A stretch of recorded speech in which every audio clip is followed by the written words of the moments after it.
कि हमारे धर्म में कभी भी किसी को ज़बरदस्ती धर्म परिवर्तन नहीं करवाया जाता। वो हमारा अल्लाह ताला जो हमें देख रहा है, हम दोजख की आग में नहीं जाना चाहते। जो हमें हमारे धर्म ने, हमारी कुरान ने हमें पढ़ा, हमें सिखाया गया है कि जबरन किसी को भी हम धर्म परिवर्तन नहीं करवा सकते। जम्मू कश्मीर का सिख समुदाय पिछले 3 दिनों से आक्रोश में है।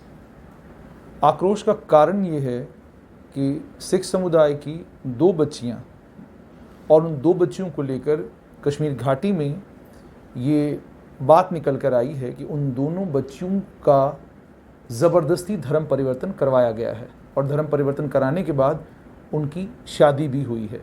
हालांकि मामला कोर्ट में है, लेकिन समुदाय दुखी है, आहत है और उसका अंदाज़ा इस बात से भी लगाया जा सकता है कि लगातार प्रेस कॉन्फ्रेंसेस हो रही हैं और हम भी इस समय गांधीनगर के गुरुद्वारा परिसर में हैं।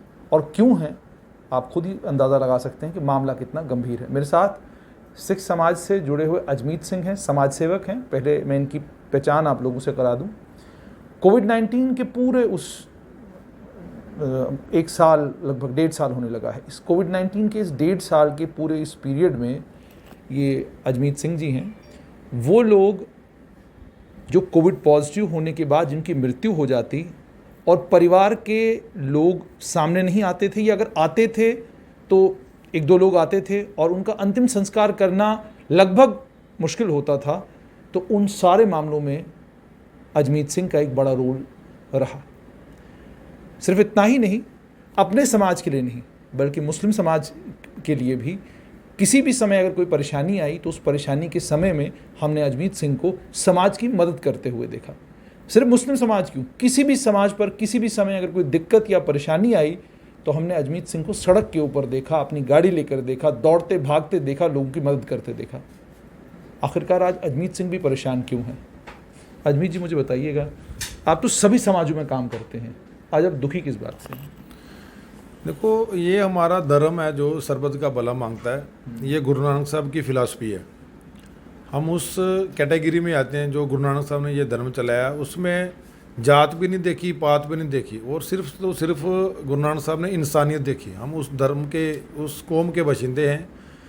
सिख एक बकरी कौम है, तो जो हमारी रहत मर्यादा, जो हमें, जिसको हम फॉलो करते हैं, वो हमें शुरू से यही सिखाती आ रही है कि सिख धर्म की बच्ची का जो भी आनंद कारज शादी होगी वो सिख धर्म में ही होगी। इसमें कोई जबरन उनको धर्म परिवर्तन नहीं करवा सकता।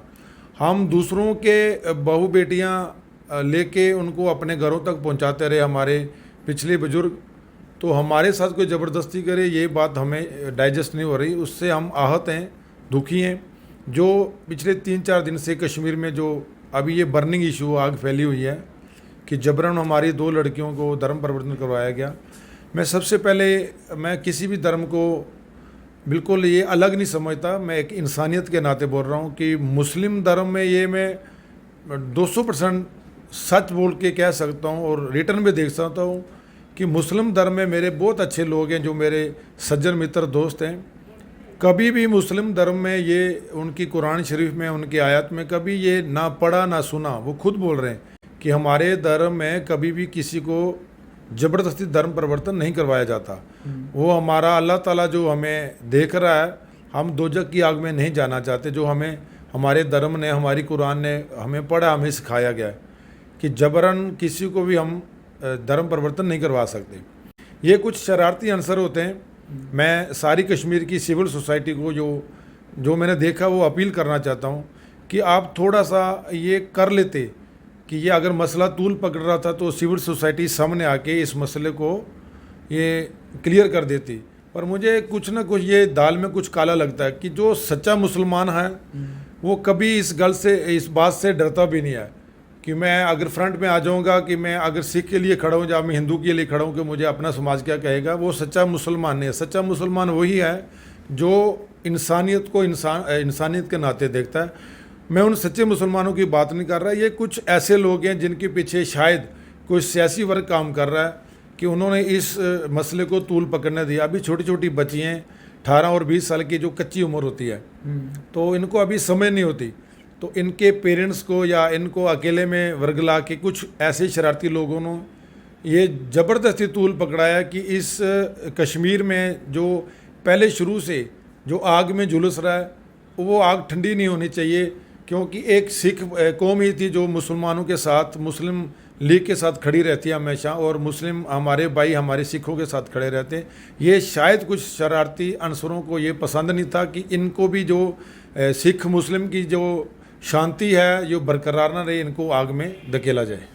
जैसे आप कह रहे हैं कि मतलब साफ तौर पर आपका ये कहना है कि मामला अगर कोर्ट में है, ठीक है, कोर्ट में तो मामला है, वहाँ पर क्या कोर्ट का फैसला आता है वो बात की बात है, लेकिन आप समाज की ओर ये इशारा कर रहे हैं कि समाज के लोगों को ये समझना होगा कि अगर आपका धर्म आपको इस चीज़ की इजाज़त ही नहीं देता और अगर ये हो गया है, इसके होने के बाद समाज की जो रिस्पॉन्सिबिलिटी है, समाज ने उसको एब्डिकेट किया, समाज ने अपनी रिस्पॉन्सिबिलिटी को समझा नहीं, उसका नतीजा है कि आज आप लोग सड़कों पर हैं।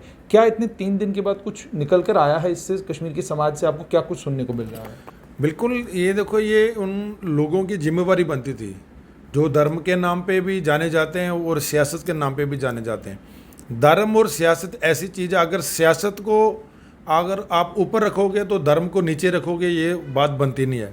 हमेशा धर्म कोई भी हो वो सियासत से ऊपर होना चाहिए, चाहे हिंदू धर्म हो, चाहे मुस्लिम धर्म हो, चाहे सिख धर्म हो। धर्म हमेशा सियासत से ऊपर होना चाहिए। सियासत का नाम ही काला सच है। धर्म ही सियासत को चला सकती है, ना कि सियासत धर्म को चला सकता है। आज का युग जो है वो सियासत है जो हर धर्म में ये दो फाड़ डाल रही है, डिवाइड कर रही है, चाहे हिंदू को कर रही है, चाहे मुस्लिम को कर रही है। मैं उन लोगों को कहना चाहता हूँ कि जो सियाने लोग थे वहाँ के कश्मीर समुदाय के, अगर ये मामला कोर्ट में जाता, कोर्ट का देखो काम है, वो प्रूफ मांगेंगे, ये दो वो दो, सर्टिफिकेट दो, वो लंबा काम है। उसमें सियाने लोगों की ये सियानी बात होनी चाहिए थी कि अगर ये मामला सिख और मुस्लिम के बीच दरार डाल रहा है तो आपस में सुलझा के उन बच्चों को उनके घरों तक पहुंचाना उनका फ़र्ज था। जो अल्लाह ताला ने उनको नेक काम दिया इस धरती में आके, ये उनका फ़र्ज था कि अगर हमारी बच्चियों को इन सिखों ने बचाया है तो हमारा भी फ़र्ज बनता है इनकी बच्चियों को इनके हवाले किया जाए, ना कि ये कोर्ट कचहरी में इनको घसीटा जाए। तो क्या 3 दिन के बाद अभी क्या रिस्पॉन्स मिला अजमेर जी? तो अभी हमें ये न्यूज़ मिल रही है, हमने श्रीनगर कश्मीर में भी बहुत फ़ोन किया, हमारे सज्जन मित्रों के फ़ोन आ रहे हैं कि इस मामले को जल्द सुलझाया जाएगा। एलजी साहब ने शायद शाम को एक मीटिंग भी ली थी, दिल्ली से भी एक डेलीगेशन हमारा वहाँ पे पहुँचा हुआ है, हम भी आज जाने वाले थे। अजमेर जी, लेफ्टिनेंट गवर्नर मनोज सिन्हा को अगर इंटरवीन करना पड़ रहा है इस मामले में, तो इसका मतलब समाज कहीं फेल हुआ है, तभी जाकर अब सिस्टम को इस मामले में इंटरवीन करना पड़ रहा है। ये तो मुझे नहीं लगता किसी भी तरीके से सही है। देखो सर, जब समाज फेल हो जाता है तब सिस्टम सामने आता है। सिस्टम क्यों सामने आता है? जब समाज की कुछ कमजोरी होती है।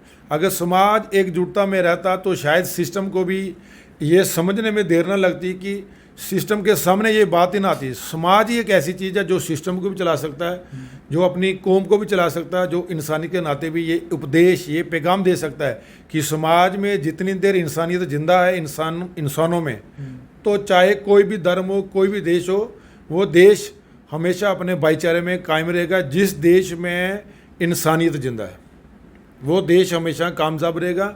मैं सिर्फ ये कहना चाहता हूँ कि ये हमारा देश है, भारत देश है। अगर यूपी स्टेट में कानून अलग है, JNK में अलग है, क्यों? देश एक और कानून अलग क्यों है? ये मैं पूछना चाहता हूँ गवर्नमेंट ऑफ इंडिया से एंड LG जम्मू कश्मीर। और मैं ख़ास ये अपील करना चाहता हूँ DG जम्मू कश्मीर से। देखो, कुछ लोगों के सियासी चाले होते हैं, IT सेल बना के रखे होते हैं। सोशल मीडिया में जब आप लाइव करते हो, डिबेट करते हो किसी से भी, कुछ शरारती अनसर होते हैं जो गलत मैसेज वायरल करते हैं, चाहे सिखों के खिलाफ करते हैं, चाहे हिंदू के खिलाफ करते हैं, चाहे मुस्लिम के खिलाफ करते हैं। मैं बोलता हूं कि उन लोगों को पहले लपेट में लेना चाहिए। अगर ये IT सेल, ये काले चोर लोग जो मैसेज गलत डालते हैं, आग में ये झोंकने की कोशिश करते हैं समाज को, पहले मैं DGP साहब से ये अपील करता हूँ उन लोगों को निशाने में रखा जाए, उन लोगों के खिलाफ FIR की जाए। तो शायद मैं समझता, अगर ये कुछ लोग गलत मैसेज ना डालें तो शायद ये हमारा हिंदुस्तान, हमारा देश, हमारी रियासत ये खुशहाल रह सकती है। क्या लगता है आपको कि ये मामला कहाँ पर जाकर थमेगा? मैंने सुना एक बच्ची तो शायद घर वापस आ गई है, तो दूसरी बच्ची को लेकर क्या कहा जा रहा है? ये मैं अब भी जो हो गया सो हो गया। अब भी मैं कश्मीर के उन वरिष्ठ लोगों से बात करना चाहता हूँ, उनसे अपील करना चाहता हूँ कि अभी भी आपके पास कुछ नहीं बिगड़ा, अभी भी मौका आया। जो हमारी सिख बच्ची जो अभी उनके पास है दूसरी, अभी आई या नहीं आई अभी न्यूज़ में पता चल जाएगा, जब मैं फ़ोन करके पता करूँगा। उनको अभी भी फ्रंट में आना चाहिए कि आप कोर्ट का मसला रहने दो, हमने कंप्रोमाइज़ कर लिया, हम सिख बच्चों की जो बच्चियां हैं सिख परिवार की उनको अपने घर तक पहुंचा रहे हैं। अभी भी कुछ नहीं बिगड़ा वो समाज के लोगों का कि ये अगर सिख और हिंदू मुस्लिम का भाईचारा कायम रखना चाहते हैं तो फ्रंट में आके उनको ये सिखों का साथ देना चाहिए। बहुत बहुत शुक्रिया। तो आपने सुन लिया कि समाज सेवक अजमीत सिंह का क्या कहना है। ये साफ तौर पर ये कह रहे हैं कि दोनों बच्चियों को, ये समाज की जिम्मेदारी है कि वो दोनों बच्चियों को उनके घर वापस पहुंचाएं। जहां तक मामले कोर्टों में, कचहरियों में जब चले जाते हैं तो लंबा वक्त लगता है मामलों के हल होने में, और जब मामला एक बार कचहरी में चला जाए तो रिश्तों में दरार आती है, और उस दरार को उसके बाद पुर करना या उस दरार को उसके बाद भरना बहुत मुश्किल काम है।